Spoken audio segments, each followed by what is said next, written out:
Picture this for a moment. It's your wedding night in medieval Europe, and you're about to discover that the church has written a 600-page manual detailing exactly how, when, where, and why you're allowed to be intimate with your own spouse. But here's the kicker. Breaking any of these rules doesn't just mean a slap on the wrist. It means excommunication, public humiliation, and in some cases, being burned alive for the crime of loving your partner in the wrong way.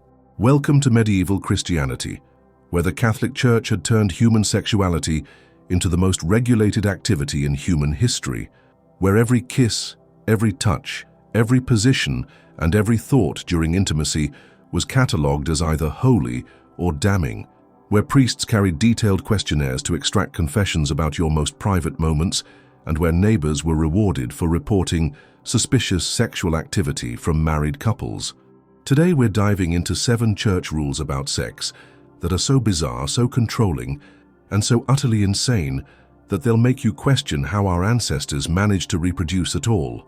Rules so detailed and invasive that they regulated not just what you could do, but what you could think, feel, and even dream about during the most intimate moments of your life.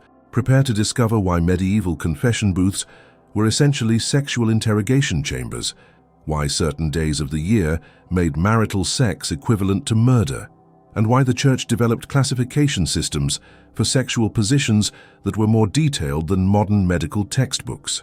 Because after this story, you'll understand that religious sexual repression wasn't just about morality.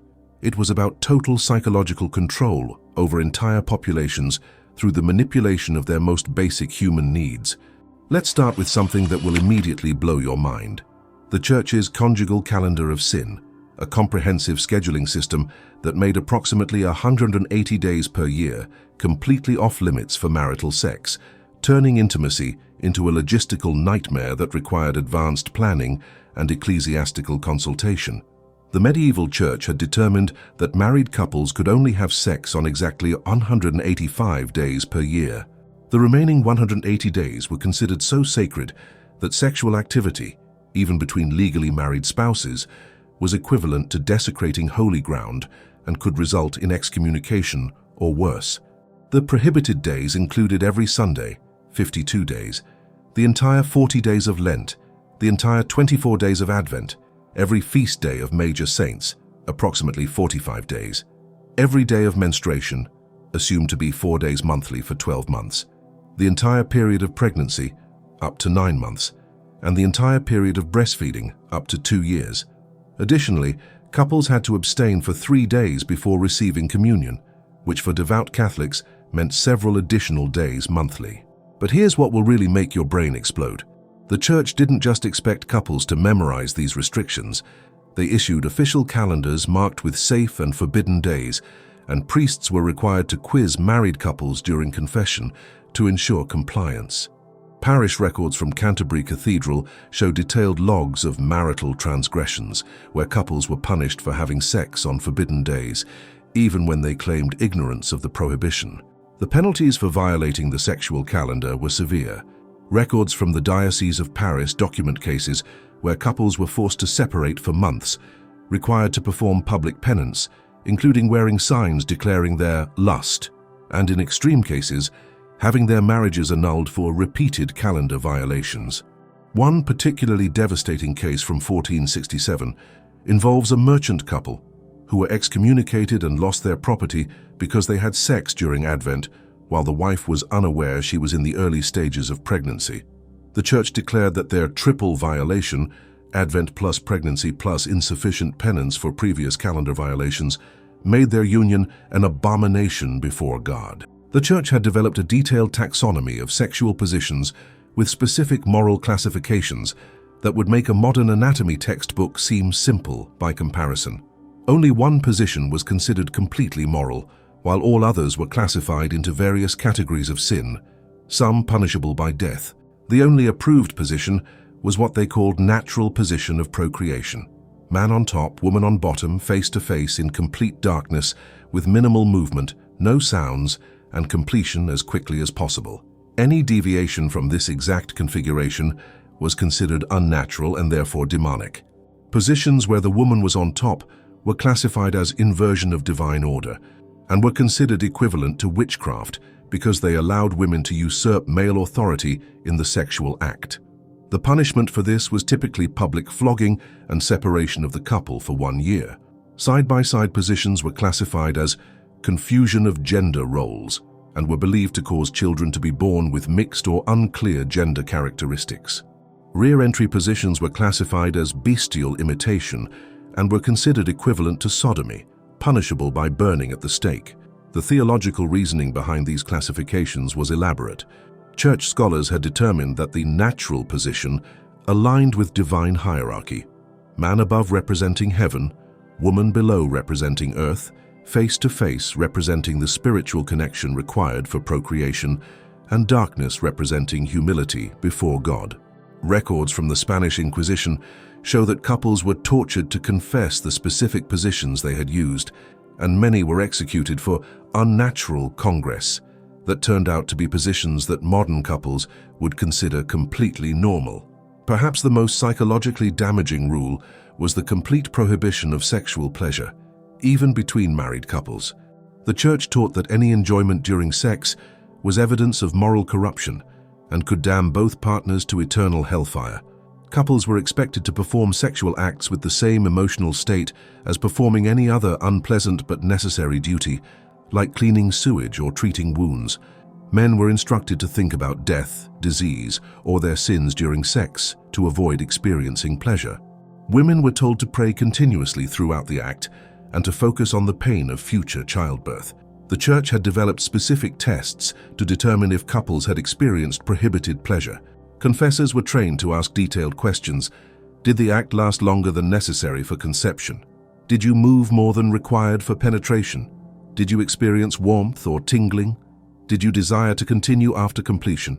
Answering yes to any of these questions resulted in severe penance. Records from the Abbey of Cluny document cases where couples were required to sleep in separate rooms for years, fast to the point of malnutrition, and undergo public humiliation for the sin of enjoying intimacy with their own spouses. But here's the most insidious part. The Church taught that women who experienced pleasure during sex were more likely to conceive children who would be possessed by demons. This created a psychological torture, where women had to choose between potential motherhood and avoiding eternal damnation for enjoying their own bodies. Medical records from medieval monasteries show that this doctrine caused widespread sexual dysfunction, with many couples becoming completely unable to perform sexually due to anxiety about accidental pleasure. Ironically, this led to lower birth rates, which the Church then blamed on insufficient devotion rather than their own psychological torture. Now, if you're finding these revelations about religious sexual control as disturbing as they are important for understanding historical oppression, don't forget to subscribe to the channel for more truths that will change your perspective on how institutions have controlled human sexuality throughout history. Every married adult was required to confess the details of their sexual life during mandatory annual confession, but this wasn't a simple admission of guilt. It was a detailed interrogation using standardized questionnaires that would make a police investigation seem respectful of privacy.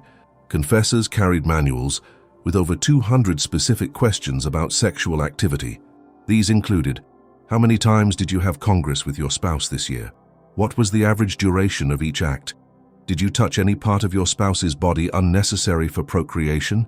Did you kiss your spouse's mouth during the act? Did you speak during Congress, and if so, what words? The questioning became increasingly graphic and invasive. Priests were trained to detect evasion and were given techniques for extracting confessions of sexual crimes that many couples didn't even know they had committed.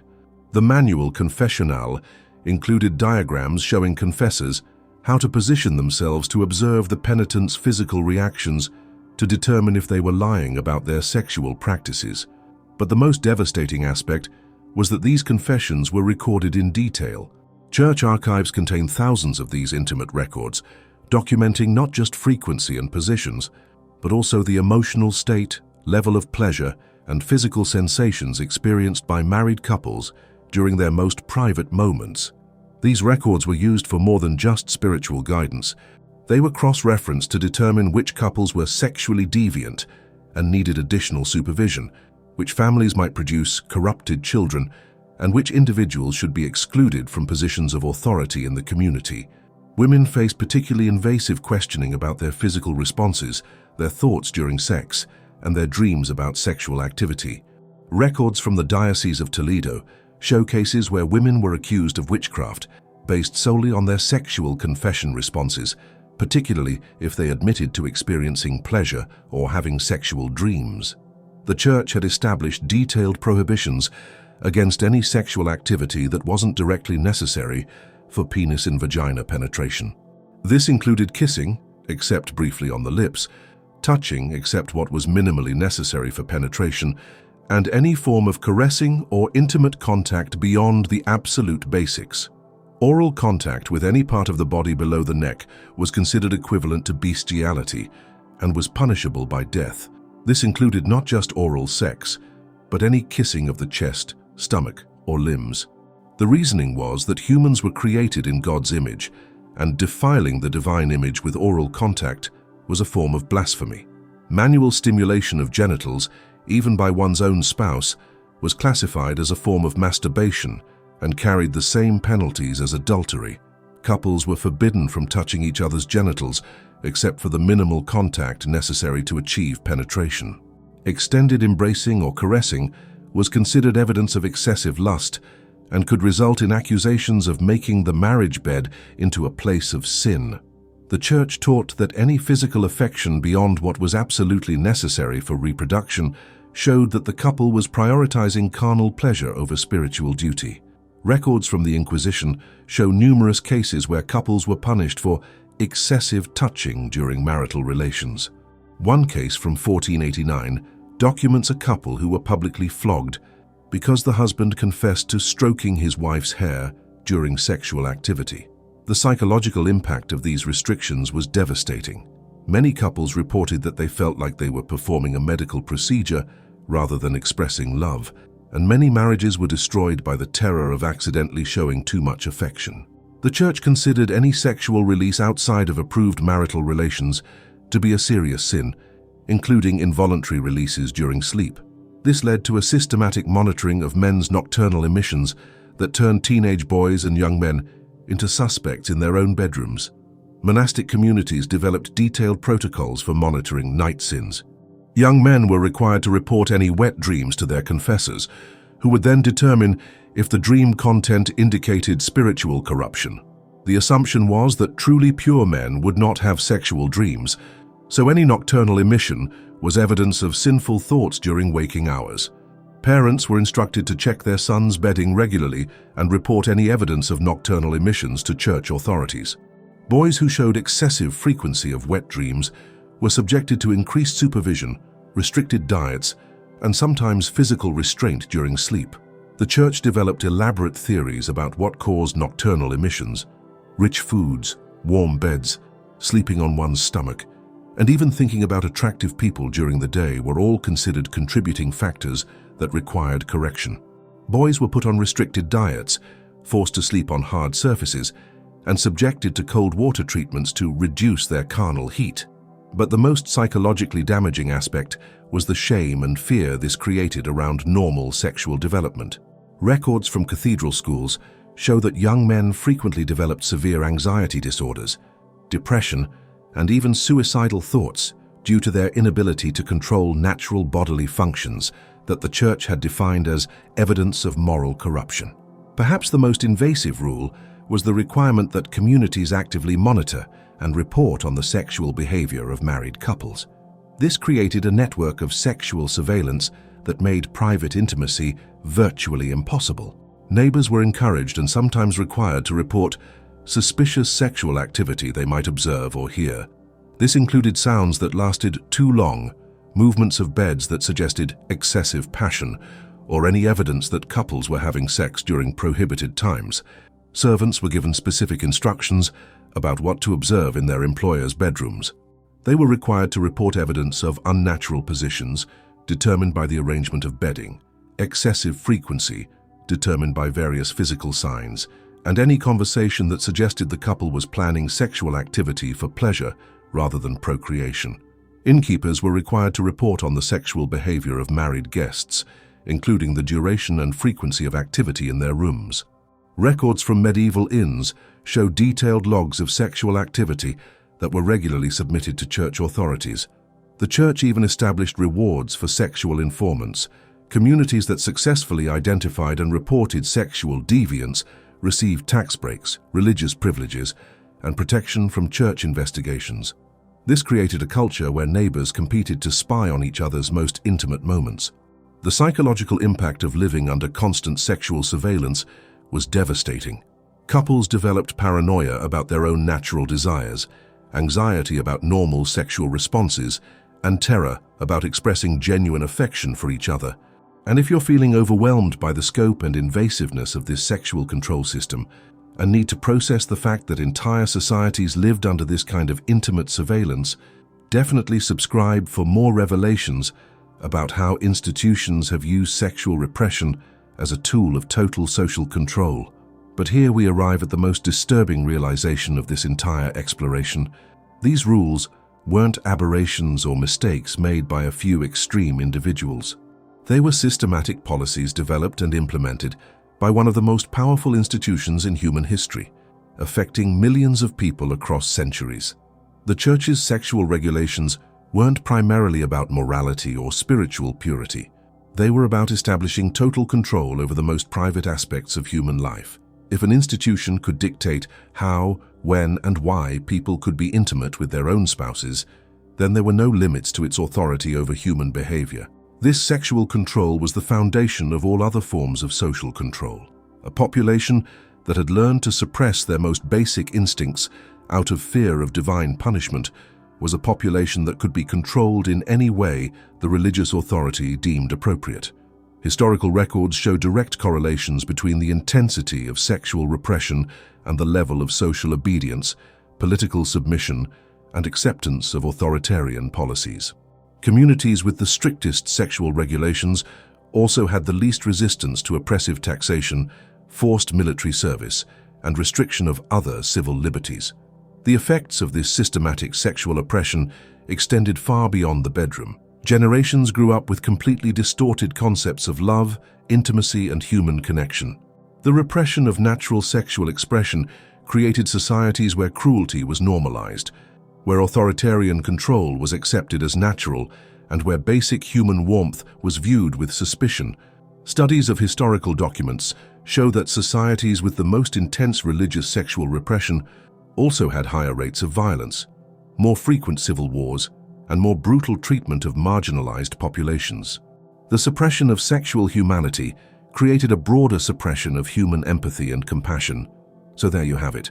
7 church rules about sex that were so controlling, so invasive, and so psychologically destructive that they turned human intimacy into a carefully monitored procedure, subject to community surveillance and institutional punishment. These weren't simply moral guidelines for a more religious time. They were tools of social control designed to establish institutional authority over the most private aspects of human existence. Through the regulation of sexuality, the Church achieved something no political government had attempted before: total control over the internal lives of entire populations. The next time someone speaks nostalgically about traditional values or the morality of the past, remember that those values included sexual regulations that made genuine intimacy a crime and natural human affection a sin punishable by death. Remember that the sexual freedom we take for granted today, the ability to express love without fear of religious punishment, to be intimate without institutional surveillance, to experience pleasure without guilt or terror, was gained through centuries of struggle against systems that viewed human sexuality as a tool for social control. And remember that protecting these intimate freedoms requires constant vigilance, because history shows us that authoritarian institutions always seek to control sexuality first as a way of establishing total control over human life. Now, if you'll excuse me, I'm going to appreciate the fact that I can be intimate with my partner without consulting a religious manual, without worrying about neighbors reporting my suspicious sexual activity, and without having to confess the details of my private life to institutional authorities. Because after diving into this historical nightmare of sexual surveillance and control, I think we can all be deeply grateful to live in an era where intimacy is a private right, not a public act subject to institutional regulation and community monitoring. And if you made it to the end of this revelation, as shocking as it is necessary, about the reality of religious sexual control, tell us in the comments what country you're watching from. We're fascinated to know that these truths about historical sexual oppression are reaching people around the world who value as much as we do the importance of protecting personal freedom against institutional control.